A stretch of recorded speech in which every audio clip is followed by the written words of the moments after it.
दादा, अक्षय शिंदे एन्काउंटर मध्ये कोर्टाने 5 पोलिसांना दोषी मी आता तिथं कार्यक्रमात होतो तेव्हा टीव्हीला ती बातमी बघत होतो.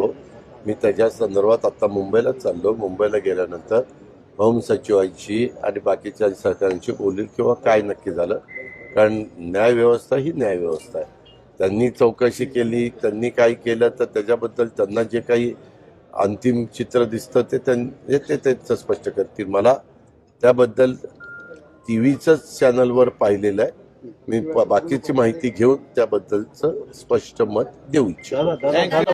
अक्षय शिंदे हा कुणी समाजसुधारक, साधुसंत किंवा क्रांतिकारी नेता प्रणेता नव्हता. तशीही त्याला कायद्याने सुद्धा मरेपर्यंत फाशीचीच शिक्षा झाली असती किंवा व्हायला हवीच होती.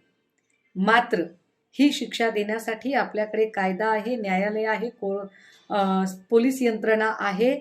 ती शिक्षा देण्याचा अधिकार फक्त आणि फक्त न्यायव्यवस्थेला आहे आणि न्यायव्यवस्थेची ही संपूर्ण प्रक्रिया ओव्हरटेक करण्याचा प्रयत्न कुणीही करू नये यासाठी म्हणून अक्षय शिंदेचा एन्काउंटर झाल्यावर तातडीची पत्रकार परिषद घेऊन मी स्वतः या संदर्भामध्ये आक्षेप घेत हे म्हटलं होतं की अक्षय शिंदेचा एन्काउंटर हा फेक आहे आणि पोलिसांच्या संगनमताने राजकीय लोकांनी घडवून आणलेली ती हत्या आहे.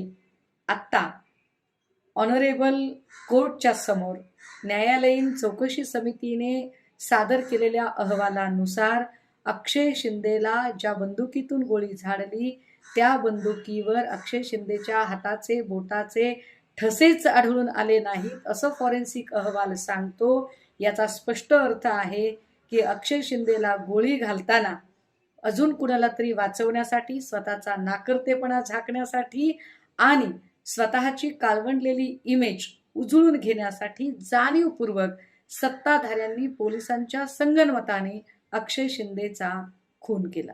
तो एन्काउंटर हा खोटा होता, तो 10वीतला पोरगाही सांगू शकत होता. तेव्हाच तत्कालीन सरकारला, अडचणीत आलेल्या सरकारला स्वतःची इमेज ही महाराष्ट्रामध्ये रॉबिन हुड इमेज करायची होती. त्यांचा आदर्श कोण आहे मला माहित नाही, पण कायद्याचं राज्य असलेल्या महाराष्ट्रामध्ये न्यायाने निर्णय देण्याच्या आधीच न्याय द्यायचा ही नवीन पद्धती सुरू करण्याची जी काही ओढ लागली आहे महाराष्ट्रामध्ये, कस्टडियल डेथ, हे सगळं बरोबर नाही आहे. हे कायद्याचं राज्य आहे. मी आभार मानतो न्यायालयाचे की तिथनं तरी आता न्याय मिळेल. त्यामुळे अक्षय शिंदेला तुम्ही नाहक मारलात, कारण का तुम्हाला ह्याच्यातले मेन जे गुन्हेगार आहेत, ज्यांनी मेन हे बलात्कार केले, त्यांना लपवायचं. या घटनेच्या संदर्भात आमच्या आयोगापुढे कोणी काही तक्रार किंवा केलेली नाही किंवा आतापर्यंत माहिती नाही, पण तुम्ही सांगता त्या पद्धतीने आम्ही ती माहिती घेऊ. कोणत्याही घटनेमध्ये कोणी व्यक्ती जर दोषी असेल तर त्याच्यावर कारवाई झालीच पाहिजे. राज्याचे गृहमंत्री आदरणीय देवेंद्रजी फडणवीस यांची भूमिका सातत्याने मांडतात आणि आम्ही आयोग म्हणून देखील अशा ज्या घटना आहेत कायद्याच्या चौकटीतून आरोपीला शिक्षा आणि पीडितेला न्याय देण्याची जबाबदारी आहे ही आपण सातत्याने सांगत असतो. त्याच्यासाठी आमचा पाठपुरावा आहे.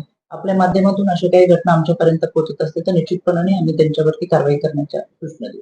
बदलापूर प्रकरणातील आरोपी अक्षय शिंदेच्या एन्काउंटर प्रकरणी उच्च न्यायालयाने 5 पोलिसांना जबाबदार धरलेला आहे. अक्षय शिंदेचा एन्काउंटर हा संशयास्पद असल्याचं त्यावेळेस आम्ही अक्षय शिंदेच्या संदर्भात स्पष्ट बोललो होतो.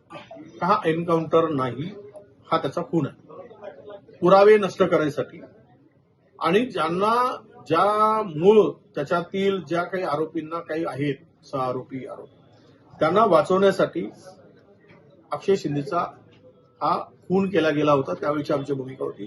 त्यावर टीका पण झाली आणि जे एकूणच चित्र रंगवल्या गेलं आणि त्यामध्ये RSS आणि बीजेपीचे जे काही पदाधिकारी होते, संस्था चालक, त्यांना वाचवण्यासाठी केलेला हा केविलवाना प्रयत्न होता, असं त्यावेळेस आमचं स्टेटमेंट होतं. हिंदी एक